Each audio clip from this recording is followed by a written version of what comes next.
మనతో పాటు ఈరోజు స్టూడియోలో అనగాని రాంప్రసాద్ గారు ఉన్నారు. సార్ నమస్కారం. నమస్తే అండి. టాలెంట్ ఉన్న వాళ్ళు ఆంధ్రప్రదేశ్ రాష్ట్రంలో వైద్య వృద్ధి చేసి వైద్యులుగా కొనసాగుతున్న వాళ్ళని రీసెంట్గా చంద్రబాబు నాయుడు ఒక మీటింగ్లో మాట్లాడుతూ డాక్టర్లందరికీ కూడా ఆఫ్ నాలెడ్జ్ ఉంది, మన దగ్గర ఉన్నటువంటి డాక్టర్లకు రోగం ఒకటి వస్తే మందు ఒకటి ఇస్తున్నారు అని.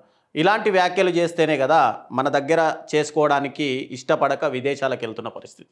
మరి దీన్ని ఎలా చూడాలంట? గత ప్రభుత్వం జగన్మోహన్ రెడ్డి గారు 17 మెడికల్ కాలేజీలు తీసుకొస్తే వాటిని పీపీపీ మోడల్ కింద కన్వర్ట్ చేసేసి పబ్లిక్ ప్రైవేటు పార్ట్నర్షిప్ అని చెప్పేసి అంటున్నారు.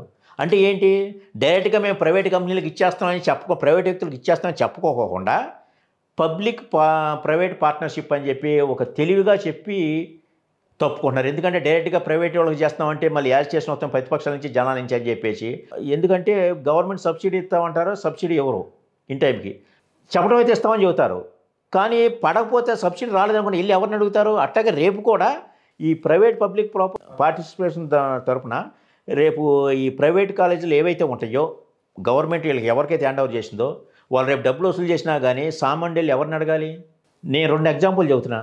ఎన్టీఆర్ విద్యా దీవెన తరఫున హార్ట్ ఆపరేషన్ ఫ్రీ, అది హాస్పిటల్ గవర్నమెంట్ హాస్పిటల్లో చేయించుకున్నా లేకపోతే ఈ ఎన్ఆర్ఐ మెడికల్ కాలేజెస్ కానీ అట్లా ఏం చేయించుకుంటే ఫ్రీ. అది కాకుండా ప్రైవేట్ హాస్పిటల్లో చేయించుకుంటే డాక్టర్స్ ₹1,00,000 వసూలు చేస్తున్నారు.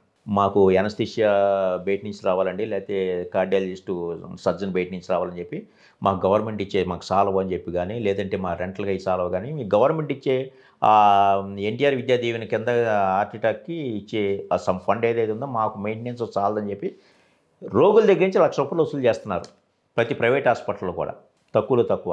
ఈ డేటా అంతా కూడా మరి ప్రభుత్వం దగ్గర ఉంటుంది.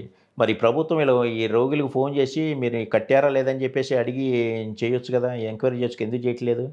ఆ రోగుల దగ్గర నుంచి మళ్ళీ అదే ప్రైవేట్ హాస్పిటల్ వాళ్ళు అటెండర్ దగ్గర నుంచి వీడియో రికార్డ్ చేస్తున్నారు. ఏంటి, మాకు ఉచితంగానే సర్వీస్ చేశారు వీళ్ళు, మేము రూపాయి కూడా ఎవరికి ఇవ్వలేదు అని చెప్పి రికార్డ్ చేపిస్తున్నారు. కానీ ₹1,00,000 వరకు తీసుకుంటున్నారు. ఎంతవరకు కరెక్ట్ అది?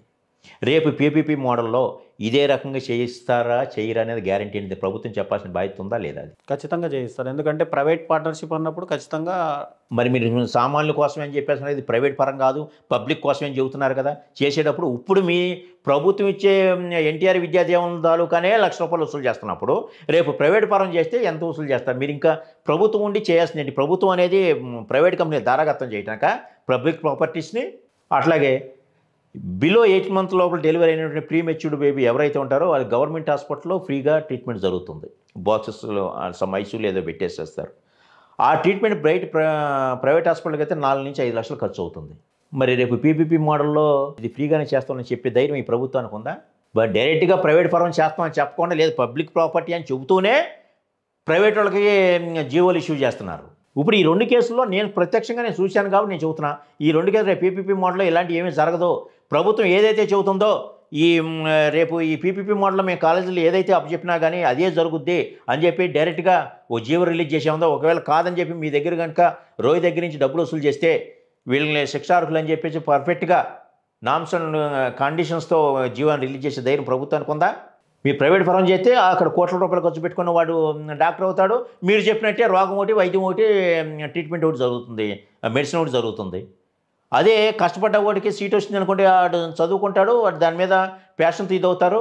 అంటే కాలేజీలు ఇప్పుడు అసంపూర్తిగా ఉన్నటువంటి కాలేజీలు ఉన్నాయి.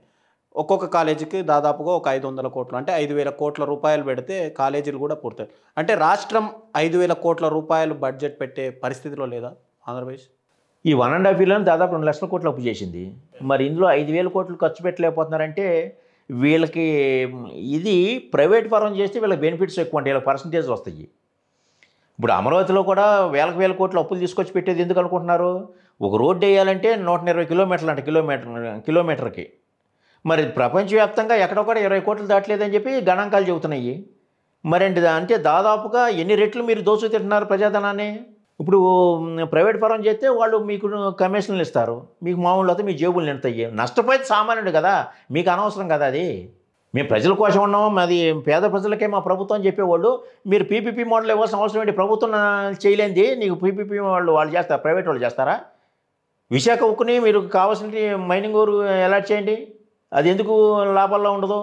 అది చేయకుండా దాని వెనకాల ఉన్న 2,000 లక్షల కోట్ల ఆస్తి మీద మోజుబడి మీకు దాన్ని ఎంతసేపు ప్రైవేట్ పరం చేసి మీరు వాటాలు తీసుకుంటున్నారు. కార్మికుల వల్లనే నష్టాలు వస్తున్నాయి అని చెప్పి రీసెంట్గా చంద్రబాబు నాయుడు దానికి ఇవ్వండి. కార్మికుల నష్టాలు జరుగుతున్నాయి. వాళ్ళు కార్మికులే భూములు ఇచ్చారు, వాళ్ళకి కావాల్సిన ఉద్యోగాలు కూడా ఇంతవరకు సంపూర్ణంగా జరగలేదు. కార్మికులు దేనికి మాది ప్రైవేట్ ఫరం చేస్తున్నారు కాబట్టి మా రక్షణ కోసం ఏంటంటే ఇది చేస్తున్నారు, వాళ్ళు స్ట్రైకులు చేస్తున్నారు.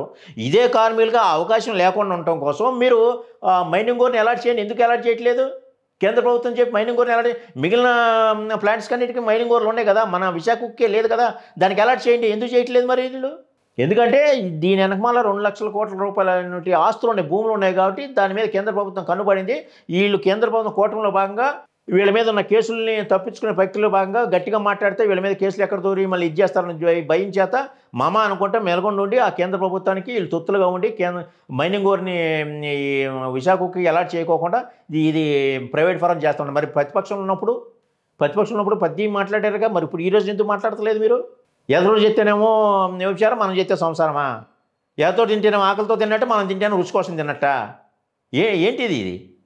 మీరు అన్నారు ఆ రోజున మొత్తం ప్రైవేటీకరణ చేయకుండా విశాఖకు ఆంధ్రాకు అన్నారు. ఆ మాట మీద ఎందుకు నిలబడతలేదు ఇప్పుడు? ఓకే, గత ప్రభుత్వం చేయలేదు, మీరేం చేశారు?